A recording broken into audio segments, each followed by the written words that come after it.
ಮಹಾರಾಷ್ಟ್ರದ 288 ವಿಧಾನಸಭಾ ಕ್ಷೇತ್ರಗಳಿಗೆ ಮತದಾನದ ಪ್ರಕ್ರಿಯೆ ಇವತ್ತು ನಡೀತಾ ಇದೆ. ಬೆಳಗ್ಗೆ 9 ಗಂಟೆವರೆಗೆ ಶೇಕಡಾ 6.61ರಷ್ಟು ಮಾತ್ರ ಮತದಾನ ಆಗಿರುವಂತದನ್ನ ನೋಡ್ತಾ ಇದ್ದೀವಿ. ತಮ್ಮ ಹಕ್ಕು ಚಲಾಯಿಸಿದ್ದಾರೆ ಘಟಾನುಘಟಿ ನಾಯಕರು. ಮಹಾರಾಷ್ಟ್ರ ಕಾಂಗ್ರೆಸ್ ಅಧ್ಯಕ್ಷರಾಗಿರುವಂತಹ ನಾನಾ ಪಟೋಲೆ ಮುಂಬೈನ ಮತಗಟ್ಟೆಯಲ್ಲಿ ನಾನಾ ಪಟೋಲೆ ಮತದಾನವನ್ನು ಮಾಡಿದ್ರು. ಇನ್ನು ಮಹಾರಾಷ್ಟ್ರ ರಾಜ್ಯಪಾಲ ಸಿ.ಪಿ. ರಾಧಾಕೃಷ್ಣನ್ ಕೂಡ ಮತ ಚಲಾವಣೆಯನ್ನು ಮಾಡಿದ್ದಾರೆ. ದೇವೇಂದ್ರ ಫಡ್ನವೀಸ್ ಅವರ ಕುಟುಂಬ ಸಮೇತರಾಗಿ ಬಂದು ವೋಟಿಂಗ್ ಮಾಡಿದಂಥದ್ದನ್ನು ನೋಡ್ತಾ ಇದ್ದೀರಿ. ಇನ್ನು ರಿತೇಶ್ ದೇಶ್ಮುಖ್ ಜೆನೆಲಿಯಾ ದೇಶ್ಮುಖ್ ಜೊತೆಗೆ ಬಂದು ತಮ್ಮ ಪತ್ನಿ ಜೊತೆಗೆ ಬಂದು ಮತ ಚಲಾವಣೆಯನ್ನು ಮಾಡಿರುವಂತಹ ದೃಶ್ಯಗಳು. ಹೀಗೆ ಬಾಲಿವುಡ್ನ ಸೆಲೆಬ್ರಿಟಿಗಳು ಹಾಗೆ ರಾಜಕೀಯದ ಗಣ್ಯರು ಬೇರೆ ಬೇರೆ ಪಕ್ಷದ ನಾಯಕರು ಇವರೆಲ್ಲರೂ ಕೂಡ ಇವತ್ತು ಮತ ಚಲಾವಣೆಯನ್ನು ಮಾಡಿದ್ದಾರೆ. ಮುಂಬೈನ ರಾಜಭವನದ ಮತಗಟ್ಟೆಯಲ್ಲಿ ಸಿ.ಪಿ. ರಾಧಾಕೃಷ್ಣನ್ ಅವರು ಮಹಾರಾಷ್ಟ್ರದ ರಾಜ್ಯಪಾಲರು ಲೆಫ್ಟಿನೆಂಟ್ ಗವರ್ನರ್ ಅವರು ಕೂಡ ಮತ ಚಲಾವಣೆಯನ್ನು ಮಾಡಿದ್ದಾರೆ.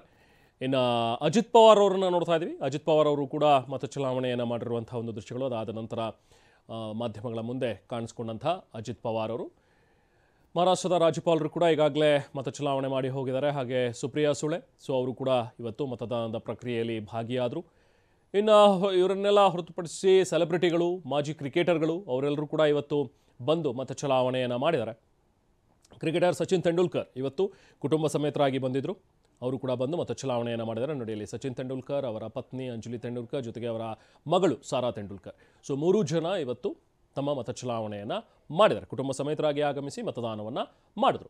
ಇದೇ ಸಂದರ್ಭದಲ್ಲಿ ಖ್ಯಾತ ನಟ ನಿರ್ದೇಶಕ ಫರ್ಹಾನ್ ಅಖ್ತರ್ ಅವರು ಕೂಡ ಬಂದಿದ್ದರು. ಫರ್ಹಾನ್ ಅಖ್ತರ್ ಕೂಡ ಮತ ಚಲಾವಣೆಯನ್ನು ಮಾಡಿದ್ದಾರೆ. ಮುಂಬೈ ಅಂತ ಹೇಳಿದ ತಕ್ಷಣ ಅದು ಹಬ್, ಸೆಲೆಬ್ರಿಟಿಗಳ ಹಬ್. ಯಾಕಂದರೆ ಬಾಲಿವುಡ್ ಕೂಡ ಅಲ್ಲೇ ಇರೋದ್ರಿಂದಾಗಿ ಬಾಲಿವುಡ್ನ ಸಾಕಷ್ಟು ಜನ ಘಟಾನುಘಟಿ ನಾಯಕರುಗಳಿಗೆ ಇವತ್ತು ಮತದಾನದ ಒಂದು ಪ್ರಕ್ರಿಯೆಯಲ್ಲಿ ಭಾಗಿಯಾಗೋದಕ್ಕೆ ಎಲ್ಲರೂ ಕೂಡ ಆಗಮಿಸಿರುವಂಥದ್ದು. ಇನ್ನು ಅಕ್ಷಯ್ ಕುಮಾರ್ ಕೂಡ ಬೆಳಿಗ್ಗೆನೇ ಬಂದು ಮತ ಚಲಾವಣೆಯನ್ನು ಮಾಡಿ ಹೋಗಿದ್ದಾರೆ. ಹೀಗೆ ಒಬ್ಬೊಬ್ಬರೇ ಬಂದು ತಮ್ಮ ತಮ್ಮ ಸಮೀಪದ ಮತಗಟ್ಟೆಗಳಿಗೆ ತೆರಳಿ ಹಕ್ಕು ಚಲಾವಣೆಯನ್ನು ಮಾಡಿದ್ದಾರೆ. ಬಟ್ ಸ್ಟಿಲ್ ಗಮನಿಸ್ತಾ ಹೋದರೆ ಮಹಾರಾಷ್ಟ್ರದಲ್ಲಿ 9 ಗಂಟೆವರೆಗೂ ಕೂಡ ಮತ ಚಲಾವಣೆಯ ಪ್ರಕ್ರಿಯೆಗೆ ನಾವು ಗಮನಿಸಿದ್ರೆ 6.61ರಷ್ಟಿದೆ. ನಮ್ಮ ಪ್ರತಿನಿಧಿ ಅಶೋಕ್ ಮಹಾರಾಷ್ಟ್ರದ ಜತ್ ಕ್ಷೇತ್ರದಲ್ಲಿದ್ದಾರೆ. ಹೆಚ್ಚಿನ ಮಾಹಿತಿಯಲ್ಲಿಂದ ಪಡೆಯೋಣ. ಅಶೋಕ್, ಈಗ ನೀವಿರುವಂತಹ ಒಂದು ಕ್ಷೇತ್ರ ಗಮನಿಸ್ತಾ ಹೋದರೆ ಬಹುಶಃ ಗಡಿನಾಡ ಕನ್ನಡಿಗರು ಹೆಚ್ಚಾಗಿ ಇರುವಂತಹ ಒಂದು ಕ್ಷೇತ್ರ. ಹಾಗೆ ಇಲ್ಲಿ ಯಾವ ರೀತಿಯಾದಂತಹ ಒಂದು ಜಿದ್ದಾಜಿದ್ದೆ ಇದೆ, ಪೈಪೋಟಿ ಹೇಗಿದೆ, ಇವತ್ತು ಮತದಾನದ ಪ್ರಕ್ರಿಯೆ ಯಾವ ರೀತಿ ಚುರುಕು ಪಡ್ಕೊಂಡಿದೆ, ಏನಿದೆ ಮಾಹಿತಿ ಅಶೋಕ್? ರೆಹಮಾನ್, ಏನು ಮಹಾರಾಷ್ಟ್ರದ 288 ವಿಧಾನಸಭಾ ಕ್ಷೇತ್ರಗಳಲ್ಲಿ ಏಕಕಾಲಕ್ಕೆ ಮತದಾನ ಚುರುಕು ಪಡಿತಾ ಇದೆ.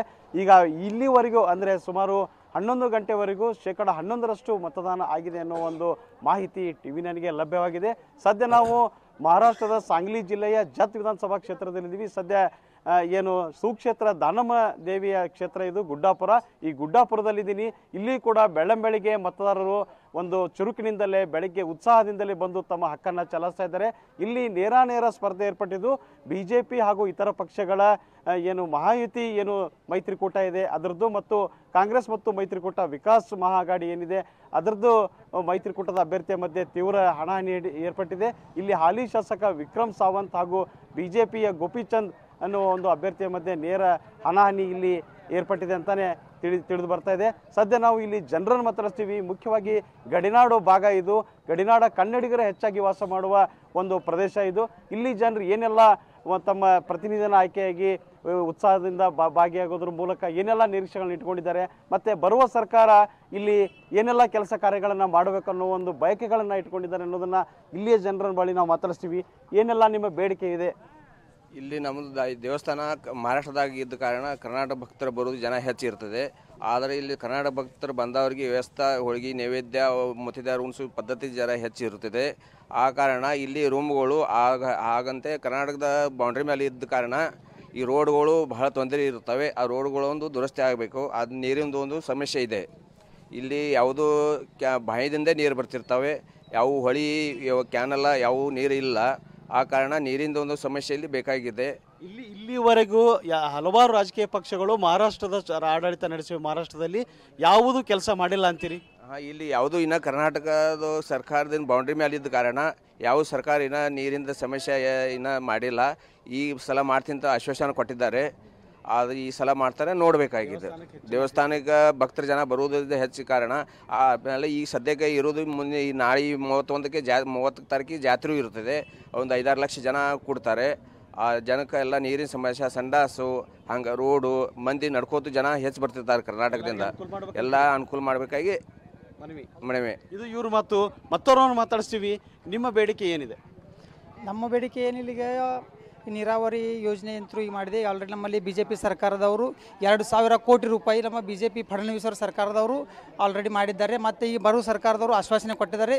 ಎಲ್ಲರೂ ರೈತರ ಹೊಲದಲ್ಲಿ ನೀರು ಪೋಸ್ಟ್ ಮಾಡ್ತೀನಿ ಅಂತ ಹೇಳಿ ಕಿಸಿಂದ ಆಶ್ವಾಸನೆ ನಮಗೆ ನೀಡಿದ್ದಾರೆ. ಅದೇ ರೀತಿ ಕರ್ನಾಟಕ ಗೌರ್ಮೆಂಟ್ ಕಡೆಯಿಂದ BJP ಸರ್ಕಾರ ಇದ್ದ ಹೊತ್ತಲ್ಲಿ 11 ಕೋಟಿ ರೂಪಾಯಿ ಕೊಟ್ಟಿದ್ದಾರೆ.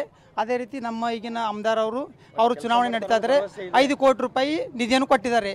ಅದೇ ರೀತಿ ಅವ್ರನ್ನ ಚುನಾವಣೆಯಲ್ಲಿ ಗೆದ್ದು ಕೊಟ್ಟರೆ ಇನ್ನೂ ಹೆಚ್ಚಿನ ನಿಧಿ ಕೊಡ್ತೀನಿ ಅಂತ ಆಶ್ವಾಸನೆ ಕೊಟ್ಟಿದ್ದಾರೆ. ಇಲ್ಲಿ ಹಲವಾರು ಸಮಸ್ಯೆ ಇದೆ. ಅಂದರೆ ಮುಖ್ಯವಾಗಿ ಗಡಿನಾಡ ಭಾಗದಲ್ಲಿ, ಗಡಿನಾಡ ಕನ್ನಡಿಗರಿರುವ ಪ್ರದೇಶದಲ್ಲಿ ಹಲವಾರು ಸಮಸ್ಯೆಗಳಿದ್ದಾವೆ. ಹಲವಾರು ಸಮಸ್ಯೆಗಳನ್ನು ನಮಗೆ ನೀಗಿಸಬೇಕು, ನಮ್ಮ ಬೇಡಿಕೆಗಳನ್ನ ಈಡೇರಿಸಬೇಕು ಅನ್ನೋ ನಿರೀಕ್ಷೆಯನ್ನು ಇಲ್ಲಿಯ ಜನರು ವ್ಯಕ್ತಪಡಿಸ್ತಾ ಇದ್ದಾರೆ. Rehman, thank you Ashok.